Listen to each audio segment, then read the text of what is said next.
Gas সংকটে চলছে না রান্নার চুলা। সিএনজি ফিলিং স্টেশনে ঘন্টার পর ঘন্টা অপেক্ষায় ভোগান্তি। আরও জানাতে এই ব্যাপারে সাভার থেকে যুক্ত হচ্ছেন আমাদের সহকর্মী রুবেল আহমেদ।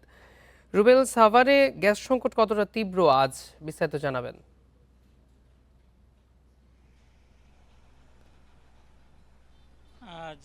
জি দেখুন, গত কয়েকদিন ধরে কিন্তু গ্যাস সংকট তীব্র আকার ধারণ করেছে সাভার এলাকাতে। তো এখানে আমরা দেখতে পেয়েছি শিল্প কারখানা, আবাসিকের যে গ্রাহক রয়েছে এবং সিএনজি স্টেশনগুলো, এখানে কিন্তু চরম গ্যাসের যে সংকট সেটি তৈরি হয়েছে। আমি কিছু সময় আগেও একটি সিএনজি স্টেশনে ছিলাম। সেই সিএনজি স্টেশনের কর্তৃপক্ষের সাথে আমার কথা হয়েছে। তারা আমাকে জানিয়েছেন গত কয়েকদিন আগেও কিন্তু তারা প্রতিদিন প্রায় 4 থেকে 5 লক্ষ টাকার গ্যাস কিন্তু তারা বিক্রি করতে পারতেন, তবে সম্প্রতি সেই বিক্রি কিন্তু কয়েক হাজার টাকাতে কিন্তু নেমে এসেছেন এবং এভাবে চলতে থাকলে সিএনজি স্টেশন কর্তৃপক্ষ বলছেন তাদেরকে কিন্তু লোকসানে পড়তে হবে, কেননা তাদের কিন্তু সিএনজি স্টেশনে গ্যাস বিক্রি না হলেও এখানে কিন্তু তাদের স্টাফ রয়েছে, কর্মচারী রয়েছে এবং মেনটেনেন্সের যে খরচ সেটি কিন্তু অব্যাহত রয়েছে।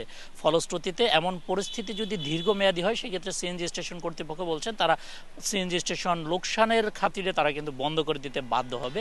এছাড়া আবাসিকের গ্রাহকদের সাথে আমার কথা হয়েছে, তারা বলেছেন তাদের এই মুহূর্তে তিতাসের যে গ্যাস সংযোগ রয়েছে সেখানে রান্না করার মতো কোনো ধরনের গ্যাস তারা পাচ্ছেন না। ফলশ্রুতিতে তারা সিলিন্ডারের ব্যবহার করে রান্নাবাড়া করছেন। অনেকে আমি আবার দেখতে পেয়েছি লাকড়ির চুলা ব্যবহার করে কিন্তু রান্নাবাড়া করছে।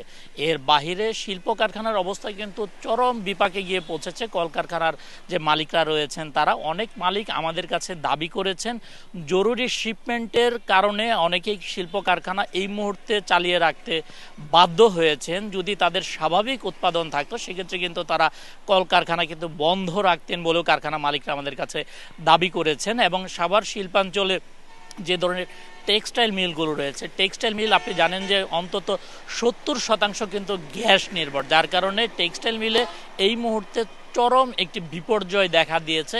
এমন পরিস্থিতি দীর্ঘদিন চলতে থাকলে টেক্সটাইল যে মিলগুলো রয়েছে সেগুলো কিন্তু বন্ধ হয়ে যেতে পারে বলে আশঙ্কা প্রকাশ করছেন টেক্সটাইল মিলের সাথে যারা সংশ্লিষ্ট রয়েছেন তারা। এর বাইরে গার্মেন্টসের যে বয়লার মেশিনটি রয়েছে সেটি কিন্তু গ্যাস নির্ভর হওয়াতে সেখানেও কিন্তু একটি বিপর্যয় তৈরি হয়েছে। অনেক মালিক কিন্তু বিকল্পভাবে ডিজেল দিয়ে, তেল দিয়ে কিন্তু তারা সেই বয়লার মেশিনটি চালিয়ে কিন্তু উৎপাদন সচল রাখতে গিয়ে কিন্তু তাদের উৎপাদন খরচ 2 থেকে 3 গুণ বেড়ে গিয়েছে বলে গার্মেন্টস শিল্পের সাথে যারা জড়িত রয়েছে তারা আমাদের কাছে দাবি করেছেন। তো তিতাস কর্তৃপক্ষ বলছেন জাতীয় গ্রিডের সমস্যার সমাধান হয়ে আসলে সাভার অঞ্চলের গ্যাসের যে চাহিদা রয়েছে সেটিও স্বাভাবিক হয়ে আসবে বলে তিতাস কর্তৃপক্ষ আমাদেরকে জানিয়েছে।